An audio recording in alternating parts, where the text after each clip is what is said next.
Msomaji wako ni Tatu Karema, lakini kwanza ni mukhtasari wake. Dukuduku yaibuka kuhusu uwezekano wa mazungumzo ya amani kati ya Marekani na Iran. Jeshi la Ukraine lashambulia kituo kikubwa cha kusafisha mafuta cha Urusi. Na watoto 8 wauawa na wanawake 2 kujeruhiwa katika shambulizi la risasi jimboni Louisiana, Marekani. Habari kamili. Islamabad. Pakistan imeendeleza leo maandalizi ya duru mpya mazungumzo kati ya Marekani na Iran siku chache kabla makubaliano ya kusitisha mapigano kukamilika, huku mzozo mpya uliozuka karibu na mlango bahari wa Hormuz ukiibua maswali kuhusu kufanyika kwa mkutano huo. Rais wa Marekani Donald Trump amesema upatanishi wa Marekani wataelekea Pakistan leo, lakini haijabainika wazi kama mipango hiyo itabadilika. Kwa upande wake, msemaji wa wizara ya mambo ya nje wa Iran Ismail Baghai amewaambia waandishi wa habari mjini Tehran leo kwamba hakuna maamuzi yaliyofikiwa kuhusu mazungumzo hayo. Kwa sasa nikiwa na hudumu, hatuna mipango ya awamu inayofuata ya mazungumzo na hakuna uamuzi wote uliotolewa kuhusu hili. Huku hayo yakijiri, China imeelezea leo wasiwasi kuhusu hatua ya Marekani ya kukamata meli yenye bendera ya Iran iliyojaribu kukwepa kizuizi cha majini na kuzitaka pande hizo mbili kurejelea mazungumzo ya amani. Moscow. Jeshi la Ukraine limeshambulia kituo kikubwa cha kusafisha mafuta cha Urusi katika shambulio la pili ndani ya kipindi cha wiki moja. Maafisa wa Urusi wamesema shambulio la droni la Ukraine dhidi ya bandari ya Tuapse katika Bahari Nyeusi limesababisha moto mkubwa na kifo cha mtu mmoja kabla ya moto huo kudhibitiwa saa chache baadaye. Gavana eneo hilo Vyacheslav Kondratiev amesema shambulio hilo limefanya uharibifu mkubwa ndani dhidi ya majengo kadhaa kote mjini humo, ikiwa ni pamoja na shule ya msingi, majengo ya makazi, chekechea, jumba la makumbusho na kanisa. Wizara ya ulinzi wa Urusi pia imeripoti kudungua droni 112 za Ukraine usiku wa kuamkia leo. Katika hatua nyingine, Urusi imesema leo kuwa imemkamata mwanamke mmoja raia wa Ujerumani aliyepatikana na bomu la kujitengenezea kwenye mkoba wake katika kile ambacho kinadaiwa kuwa njama iliyopangwa na Ukraine ya kulipua kituo kimoja cha usalama kusini mwa nchi hiyo. Luanda. Kiongozi wa kanisa Katoliki duniani Papa Leo wa 14 amesafiri mapema leo kuelekea mjini Sorimo mashariki mwa Angola kutoka mji mkuu Luanda kwa mfululizo wa hafla za kidini kama sehemu ya ziara yake nchini humo. Mjini Sorimo, Papa anatarajiwa kuzuru makazi ya wazee kabla ya kuongoza misa takatifu katika eneo moja la wazi mjini humo. Baada ya misa, Papa anatarajiwa kurudi Luanda saa za alasiri ambako anatarajiwa kuhitimisha siku yake kwa kukutana na maaskofu wa hudumu katika parokia ya Our Lady of Fatima na pia kuhutubia. Jana Jumapili, akiongoza maombi katika eneo takatifu la Mama Muksima, kiongozi huyo wa kiroho alikumbuka huzuni na mateso makubwa waliopitia watu wa Angola kwa karne nyingi. Akihutubia takriban waumini 30,000 waliojitokeza katika eneo hilo, Papa Leo aliwahimiza kujenga ulimwengu bora zaidi ambao hautakuwa tena na vita, dhulma, umaskini wala udanganyifu. Papa Leo anatarajiwa kuondoka Angola kesho na kuelekea Guinea Ikweta atakapokamilisha ziara yake ya siku 11 katika nchi 4 za Afrika. Unaendelea kusikiliza taarifa hii ya habari za ulimwengu kutoka DW mjini Bonn. New York.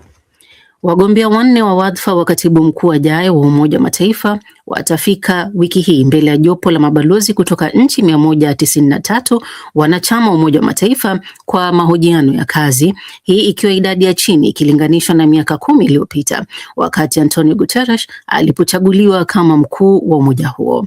Kesho Jumanne, rais wa zamani wa Chile Michelle Bachelet, mmoja kati ya wanawake 2 na raia 3 wa Amerika Kusini, atakuwa wa kwanza kufika mbele ya jopo hilo la mahojiano wakati wa kikao cha masaa 3. Bachelet atafuata na mkuu wa shirika la kimataifa la kudhibiti nguvu za atomiki Rafael Mariano Grossi kutoka Argentina. Siku ya Jumatano itakuwa zamu ya mkuu wa masuala ya kibiashara wa Umoja wa Mataifa Rebecca Greenspan na hatimaye rais wa zamani wa Senegal Macky Sall. Wakati wa vikao hivyo, wagombea hao 4 wanatarajiwa kuhojiwa kuhusu maono yao kwa kazi hiyo, maeneo tete ya dunia na mustakabali wa Umoja wa Mataifa miongoni mwa masuala mengine. Hatimaye Washington. Mwanamume mmoja amewaua watoto 8, 7 wakiwa wake mwenyewe na kuwapiga risasi wanawake 2 katika shambulizi mjini Shreveport, jimboni Louisiana nchini Marekani. Kulingana na taarifa za polisi, mwaka 2019 bwana huyo alikabiliwa na kesi ya kupatikana na bunduki kinyume cha sheria.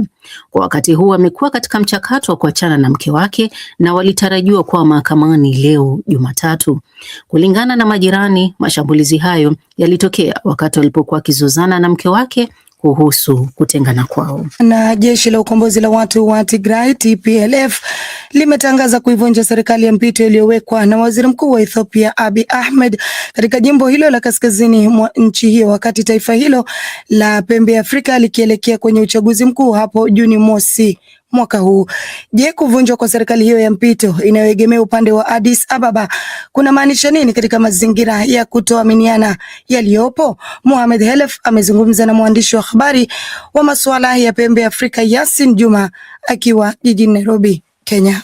Hali ya wasiwasi imezidi kwa hii hatua ya TPLF kuibuka na kusema kuwa imepiga marufuku serikali ya mpito na ingetaka ile serikali ambayo ilipigiwa kura mwaka wa 2023 ndio iwe uongozini. Kwa hivyo kuna hali ya wasiwasi. Tukiangalia pia katika eneo la mpaka, pia majeshi ya Ethiopia tayari yameanza kujikusanya eneo hilo, na mwaka huu pia tumeona pia kulikuwa na vita kidogo katika maeneo ya Salamti na eneo la magharibi ya Tigray. Kwa hivyo hali ya wasiwasi inashuhudiwa sana katika eneo la Tigray sasa. Na hii inamaanisha nini, Yasin, panapohusika kwa mfano mkataba wa amani ambao ulimaliza vita vya miaka miwili pia baina ya mwaka 2022 kati ya jeshi la ukombozi wa Tigray na jeshi la serikali kuu ya Ethiopia? Mkataba wa maelewano wa Pretoria ambao ulitiwa sahihi nchini Afrika Kusini imeyumba. TPLF imekuwa ikijizuia sana kuafikia kiwango hiki cha kuweza kusema kuwa hakitaki tena ile TIA, yani serikali ya mpito ya Tigray kuendelea. Lakini pia tunapata ndani ya TPLF kumekuwa na tofauti pia baina yao. Utapata kuwa kuna wale TPLF wenye msimamo mkali kama chairman Debretsion na Gabra Mikael, na kisha kuna Getachew Rada ambaye yeye ameonekana mwenye ukuruba na serikali ya Abiy Ahmed. Ikiwa hofu ambayo inazungumzia vita kuzuka upya, maana yake kwamba saa hizi mbali ya kwamba vitakuwa ni vita baina ya serikali kuu na wapiganaji wa Tigray, lakini pia ni baina ya wapiganaji wenyewe kwa wenyewe, kwa sababu kuna mpasuko ndani ya TPLF hivi sasa. Kwa hivyo unakusudia kusema kwamba vitakuwa ni vita ndani ya vita?